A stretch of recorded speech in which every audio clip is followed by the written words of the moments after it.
Gran parte de las dificultades por las que atraviesa este mundo se deben a que los ignorantes están completamente seguros y los inteligentes llenos de dudas.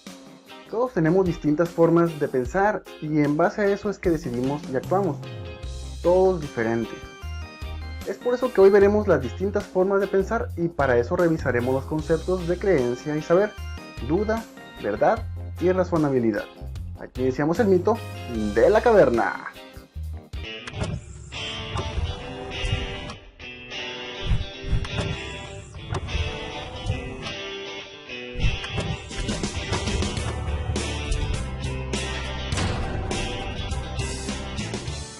Una forma de entender creencia es considerar una cosa como posible o probable, sin llegar a tener certeza absoluta de ella. En palabras de Massimo Piatelli, intuitivamente tenemos muy clara la diferencia entre creer y saber.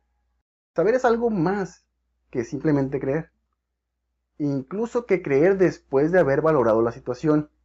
Creer algo que es verdadero, después de haberlo valorado, nos aproxima a saber, pero no nos pone aún al alcance de la mano.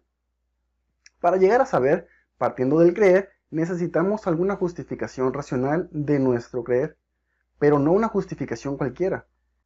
Si las razones por las que creemos no están bien conectadas con la verdad de lo que se cree, no podemos decir que sabemos. El filósofo y lógico inglés Bertrand Russell... En el video pasado dijiste que era francés. Ya, no interrumpas, es que me confundí por la pipa. Russell, uno de los más grandes pensadores modernos y gran experto en problemas de la racionalidad, imaginaba el siguiente caso. Piero le pregunta a Pino, ¿qué hora es? Pino mira por la ventana y ve que en el reloj del campanario señala las 8. Le dice pues a Piero, son las 8. Pongamos que en aquel momento sean realmente las 8, pero que el reloj del campanario, sin saberlo Piero ni Pino, esté roto y esté señalando ininterrumpidamente las 8 desde hace un mes. ¿Podemos decir que Pino y Piero saben que son las 8? Desde luego que no. Y sin embargo creen algo que es verdad, porque por casualidad son precisamente las 8. Y tienen buenos y fundados motivos para creerlo, porque los relojes de los campanarios acostumbran señalar la hora exacta. ¿Qué les falta para que podamos decir que poseen un conocimiento verdadero? ¿Por qué no nos atrevemos a decir que saben que son las 8? Lo que falta, diciéndolo así al chile, es la conexión precisa entre lo que creen y lo que es verdad. Lo que creen, que son las 8, y lo que es verdad, son las 8. Coincide, pero solo por un capricho del azar. Y creo que todos estamos de acuerdo en que el capricho no es una cola para pegar lo que creemos y lo que efectivamente es verdad. Una coincidencia afortunada no es suficiente para transformar en verdadero saber una creencia acertada.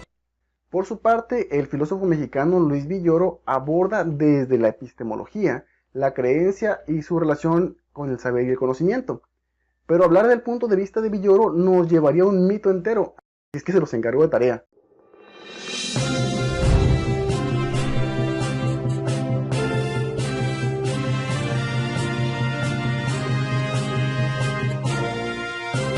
El trastorno de déficit de atención e hiperactividad, TDAH, fue considerado una enfermedad hasta 1968. El psiquiatra que descubrió esta enfermedad confesó posteriormente que es una enfermedad ficticia. Pese a ello, muchas personas y psiquiatras creen que existe la enfermedad. Actualmente, hay personas que son diagnosticadas con este trastorno.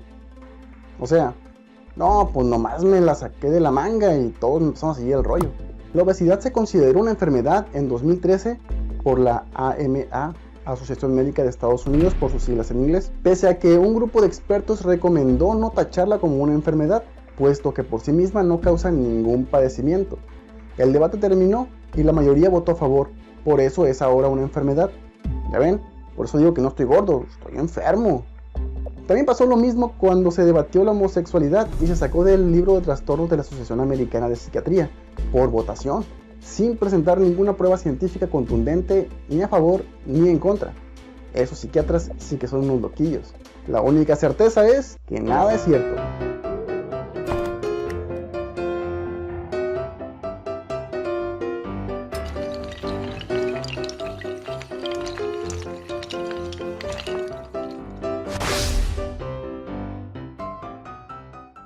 Por duda puede entenderse como la incertidumbre ante la verdad o falsedad de un enunciado. La duda era la condición que los escépticos consideraban suficiente para suspender el juicio. Con el filósofo francés René Descartes, la duda adquiere un carácter metodológico, pues le confiere solo un valor provisional, en tanto no se alcance alguna verdad de la que no se pueda dudar. A esta verdad se le llama idea simple, y tendrá que ir hasta lo más profundo para conseguirla. Como Arquímedes pedía un punto de apoyo inmóvil para mover la Tierra, Descartes añoraba una oportunidad, por remota que ésta fuera, y la encontró en el yo soy, yo existo, porque pienso. Su primera idea simple era el mero hecho de pensar, que le daba la comprobación de que existe, que es algo. Ahora solo tendría que descubrir qué es, sin confundirse entre sus propios sentidos y pensamientos locos.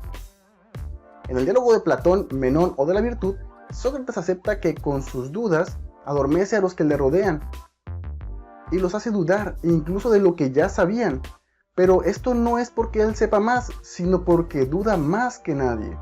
A lo largo de la historia, los filósofos han reflexionado sobre el conocimiento, qué lo hace verdadero y cómo podemos asegurarnos de ello. Fruto de este esfuerzo son las distintas teorías de la verdad que se construyen en función de ciertos criterios. Por ello, la verdad adopta diferentes formas. Estas son las 5 más relevantes. Verdad como autenticidad. Propuesta metafísica de Platón. La verdad se refiere a la estructura de la realidad, de ahí su consideración metafísica. Conocer una cosa consistirá en descubrir su esencia a partir de su apariencia, que es lo que se nos presenta. Se afirma entonces que algo es verdaderamente lo que es cuando su aspecto o apariencia manifiesta lo que es o su esencia. La adecuación entre el ser de algo y su apariencia la llamamos autenticidad, que se convierte entonces en el patrón de medida de la verdad. Verdad como correspondencia o adecuación. Aristóteles.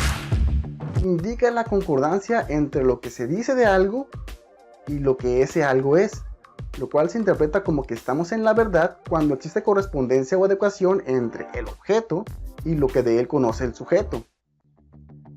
Verdad como coherencia. Hegel. Se trata de un criterio contextual e histórico. Contextual en tanto nada es verdadero o falso aisladamente, sino en relación al contexto de conocimiento que se integra. Histórico porque el conjunto del saber se despliega a lo largo de un proceso continuo de desarrollo, donde nuevas verdades se integran con las anteriores. Verdad como utilidad. Propuesta pragmática de William James. Se parte de la teoría de la adecuación, la interpreta añadiéndole una dimensión práctica al entender el concepto de adecuación como adaptación. Un enunciado es verdadero si funciona como un instrumento útil y eficaz para resolver problemas o para satisfacer necesidades. Verdad como intersubjetividad o consenso. Propuesta consensual de Peirce, Apple y Habermas. Destaca la necesidad de diálogo como marco para ir descubriendo cooperativamente la verdad de las proposiciones. El criterio de verdad es de la intersubjetividad. Aunque para consensuar la verdad acordada a través del diálogo racional podemos utilizar diversos criterios. El filósofo francés Michel Foucault expuso en su texto Discurso de verdad en la antigua Grecia que existen elementos que pueden orientarnos para actuar con verdad y decir la verdad. Estos elementos son la franqueza, el valor frente al peligro, la función crítica, autocrítica o crítica a otras personas, y la verdad como una cuestión de deber y de libertad. Actuar con verdad y decir la verdad se refieren a que el que habla hace uso de su libertad y escoge la franqueza en lugar de la persuasión, la verdad en lugar de la falsedad o el silencio, el peligro en lugar de la seguridad, la crítica en lugar de la adulación y el deber moral en lugar del propio interés o la apatía moral. Así, actuar con verdad implica decir la verdad, de modo que para saber si un individuo particular dice la verdad, sería válido observar los elementos que Foucault ha propuesto.